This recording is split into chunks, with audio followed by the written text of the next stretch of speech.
541 simple mandat. Il se leva et dit à Lugano, « Invitez cette madame à entrer. » Avec ces mots, Lumian se pencha pour ramasser le chapeau de paille doré distinctif sur la petite table ronde.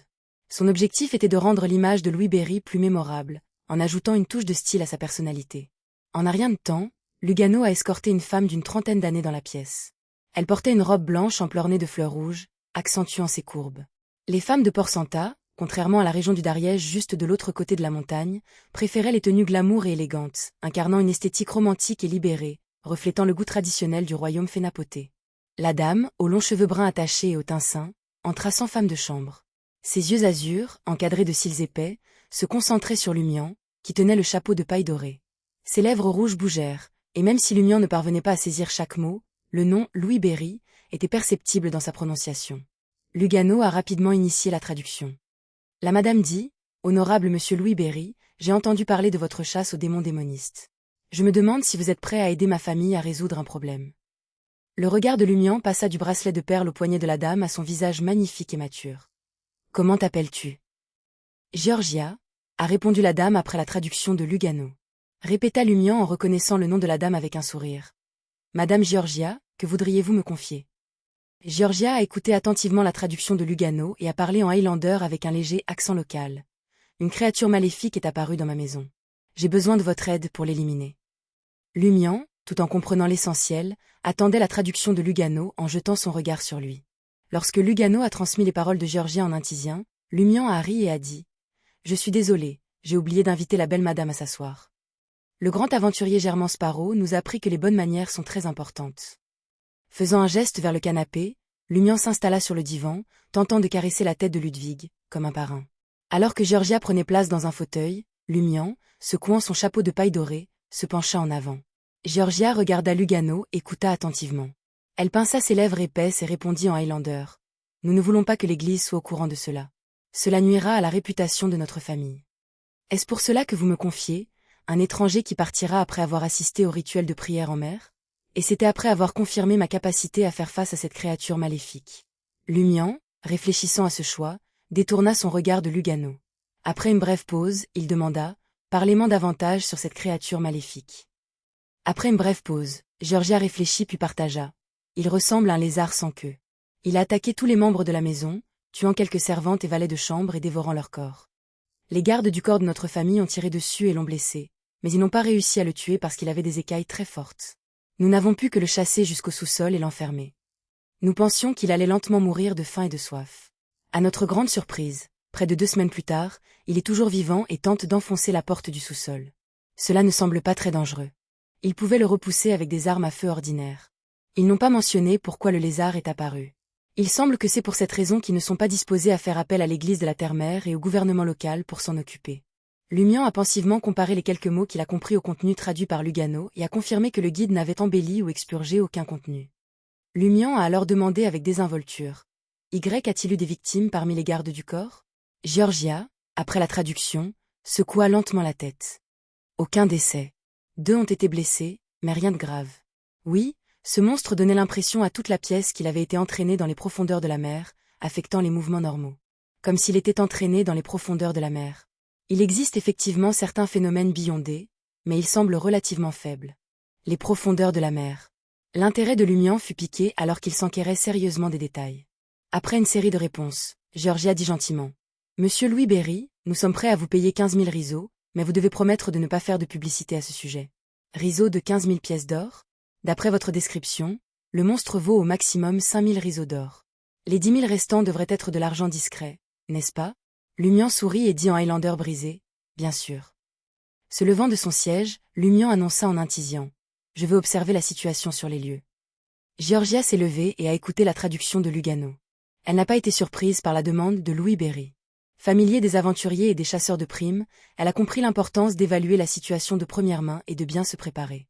Cela signifiait la capacité de survie ou le succès pour les élites. Maintenant, Georgia cherchait une confirmation. Lumian a compris le mot et a affirmé en Highlander, « Maintenant. » Ornant son chapeau de paille dorée, il se dirigea vers la porte, complétant en intisien. « Préparez également un somptueux dîner pour moi, mon filleul et mon traducteur. » Georgia, légèrement interloquée par la traduction, regarda le départ de Lumian. Elle ne pouvait s'empêcher de penser que cet aventurier possédait une qualité distincte par rapport à ceux qu'elle avait rencontrés auparavant. Port Santa, rue Saint-Lana. La résidence de Georgia occupait le numéro 21 de cette rue. La villa de 5 étages arborait des murs extérieurs rouges brunâtres, ornés de statues d'anges et de saintes de l'église mère de la terre, ainsi que de symboles représentant les vagues et la pêche. Portant son chapeau de paille doré distinctif et tenant la main de Ludwig, ce dernier portant un cartable rouge, Lumian suivait Georgia, accompagné de sa servante et de son valet de chambre. Ensemble, ils entrèrent dans le hall de la villa, qui servait également de piste de danse spacieuse sous un haut plafond en forme de dôme. Alors que Lumian entra, il sentit des yeux invisibles sur lui depuis les balustrades circulaires des étages supérieurs. Il s'agit en effet d'un foyer composé de plusieurs familles partageant un même toit. Il y a pas mal de monde, réfléchit Lumian, choisissant de ne pas lever les yeux, souriant intérieurement. Les observateurs cachés sont restés cachés. Georgia a ensuite convoqué 2 gardes du corps légalement armés, conduisant Lumian et son entourage au 2e sous-sol où la porte noire de fer était bien fermée. Comme si elle sentait quelqu'un approcher, la porte a claqué comme si elle avait été frappée par une force puissante. C'est à l'intérieur, déclara Georgia en désignant la porte en fer avec une expression compliquée. Lumian, comprenant sans avoir besoin de traduction, appuya sur son chapeau de paille doré et ordonna. Emmenez mon filleul au salon pour le dessert du dîner avant tout en parlant. Il se dirigea vers la porte souterraine en fer sans un regard en arrière. En entendant la traduction de Lugano, Georgia et la servante ont rapidement guidé Ludwig vers la surface. Un garde du corps rattrapa Lumian, l'air sérieux, et lui tendit une clé en étain noir. Sans tarder, les 2 gardes du corps dégainèrent leurs revolvers, se positionnant pour viser la porte en fer, empêchant le monstre de s'échapper. Lumian a méthodiquement inséré la clé dans la serrure, la déverrouillant. Il jeta la clé de côté et poussa sans effort la porte en fer d'une main. En un instant, la silhouette du monstre est apparue. Un lézard humanoïde, orné d'écailles brillantes et robustes, rencontra les yeux de Lumian. Là où il n'y avait pas d'écailles, une peau lisse et sinistre ressemblant à un serpent était exposée. Les yeux du monstre étaient verticaux et brillaient d'une lumière presque transparente. Sa bouche abritait des dents pointues qui formaient un vortex menaçant. Simultanément, Lumian sentit l'air autour de lui se densifier, comme des chaînes l'enveloppant, entravant clairement ses mouvements normaux. L'humidité donnait la sensation de plonger dans la mer profonde, supportant la pression de toutes les directions. Le lézard humanoïde se précipita en avant et le corps de Lumian se pencha vers l'ennemi comme s'il était tiré par un vortex. Pourtant, le sourire évident sur ses lèvres persistait alors qu'il tentait calmement de pivoter. Soudain, une puissance latente surgit en lui, lui permettant de se libérer des contraintes de l'air. Lumian fit rapidement pivoter son corps, balançant son poing droit par le bas. Instantanément, des flammes pourpres, presque blanches, s'enflammèrent de son poing, se propageant à son avant-bras, ressemblant à un serpent de feu éblouissant.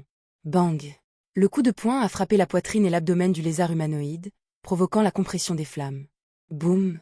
Le lézard humanoïde a été envoyé voler, des écailles cristallines éclaboussant sa poitrine et son abdomen, provoquant une blessure massive. Lumian ne l'a pas poursuivi. Avec une main dans sa poche, il changea son poing droit en paume et poussa doucement vers l'avant. Des boules de feu cramoisies, presque blanches, se sont matérialisées devant lui, sifflant dans la blessure sur la poitrine et l'abdomen du lézard. Le monstre s'est désintégré, sa chair et son sang éclaboussant le sol. Lumian observa pendant quelques instants avant d'ajuster son chapeau de paille doré. Il se retourna et se dirigea vers les escaliers menant à la surface. Les 2 gardes du corps armés et vigilants ont maintenu leur posture d'origine, toujours hébétés, incapables de comprendre ce qui s'était passé. Lumian ne les a pas réveillés, alors qu'ils montaient les escaliers. En entendant l'explosion, Georgia, au sol, a quitté le salon avec Lugano et s'est approchée de l'escalier. Elle vit Lumian arriver. « Avez-vous confirmé la situation ?» demanda Madame Georgia avec inquiétude. Lumian a répondu avec un sourire narquois, « C'est résolu.